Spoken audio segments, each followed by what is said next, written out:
কি বিপদে আছেন? আপনি কি টেনশনে আছেন? আপনি কি প্রবলেমে আছেন? আপনার অভাব, টাকা পয়সা নাই, অসুখ বিসুখে আক্রান্ত, বিশাল বড় বড় রোগে আক্রান্ত,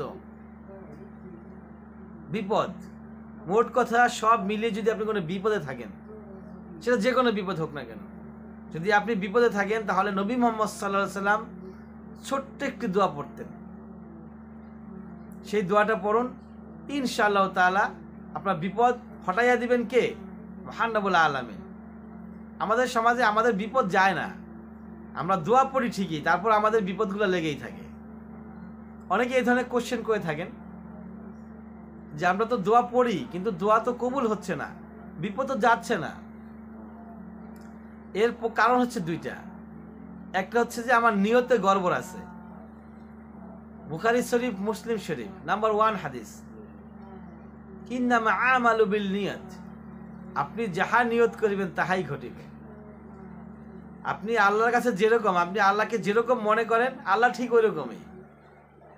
আপনি যদি মনে করেন যে এই দোয়ার মাধ্যমে আমার সকল প্রকারের বিপদ, সকল প্রকারের পেরেশানি, সকল প্রকারের দুশ্চিন্তা, সকল প্রকারের অসুখ বিসুখ বালা মুসিবত সব আল্লাহ পাক দূর করে দিবেন, তাহলে ইনশাআল্লাহ তাআলা অবশ্যই আল্লাহ পাক দূর করবেন। সবাই বলে ইনশাআল্লাহ। তো দোয়াটা হচ্ছে কি? দোয়াটা হচ্ছে ইয়া হাইয়ু ইয়া কাইয়ুম বিরাহমাতিকা আস্তাগিস। ছোট্ট একটি দোয়া। রাসূল সাল্লাল্লাহু আলাইহি ওয়াসাল্লাম যখন কোনো দুঃখে বা কষ্টের মুখোমুখি হতেন তখন তিনি এই দোয়াটা পাঠ করতেন। প্রমাণ হচ্ছে তিরমিজি 3554 নম্বর হাদিস। তো তাহলে আমরাও চেষ্টা করব, ইয়া হাইয়ু ইয়া কাইয়ুম বিরাহমাতিকা আস্তাগিস, এইটুকুই মাত্র। হে চিরস্থায়ী, হে চিরঞ্জীব, আপনার রহমতের মাধ্যমে আপনার নিকট সাহায্য চাই।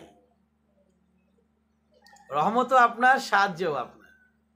যে কোনো বিপদ, আপনি অসুখে আছেন, সম্পত্তির অভাব আছে, ঘরের ভিতরে অশান্তি, বাচ্চা কাচ্চারা লেখাপড়া ঠিক মতো করতেছে না, এটা বিপদ। কিন্তু এই ধরনের বিপদ থেকে উদ্ধার করার জন্য ইয়া হাইয়ু ইয়া কাইয়ুম বিরাহমাতিকা আস্তাগিস, হে চিরঞ্জীব, হে চিরস্থায়ী, আপনার রহমতের মাধ্যমে, আপনার রহমত দ্বারা আমি আপনার সাহায্য প্রার্থনা করছি। আল্লাহ হচ্ছে চিরঞ্জীব, চিরস্থায়ী, এবং আল্লাহরই হচ্ছে রহমত, আল্লাহরই বরকত, আল্লাহরই ক্ষমতা, আল্লাহই সকল পাওয়ারের মালিক। এই বিশ্বাস অন্তরে রাইখা আল্লাহকে চাইলে আল্লাহ পাক সেই হাত খালি হাতে ফিরাইয়া দেন না।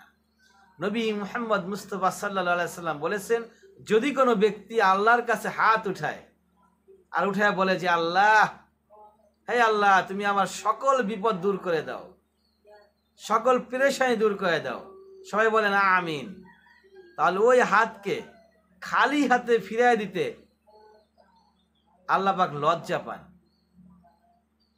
যদি কোনো ব্যক্তি আল্লাহর কাছে হাত উঠায়, সেই হাতকে খালি হাতে ফিরাই দিতে মহান রব্বুল আলামিন লজ্জা বোধ করেন। কথাটা কি বলেছেন? বলেছেন নবী মুহাম্মদ মুস্তাফা সাল্লাল্লাহু আলাইহি সাল্লাম।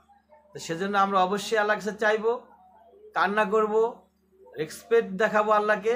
ইনশাআল্লাহ তাআলা আল্লাহ পাক আমাদের সকল মনের আশা পূরণ করে দিবেন। ওয়া আখির দাওয়ানা আলহামদুলিল্লাহি রাব্বিল আলামিন।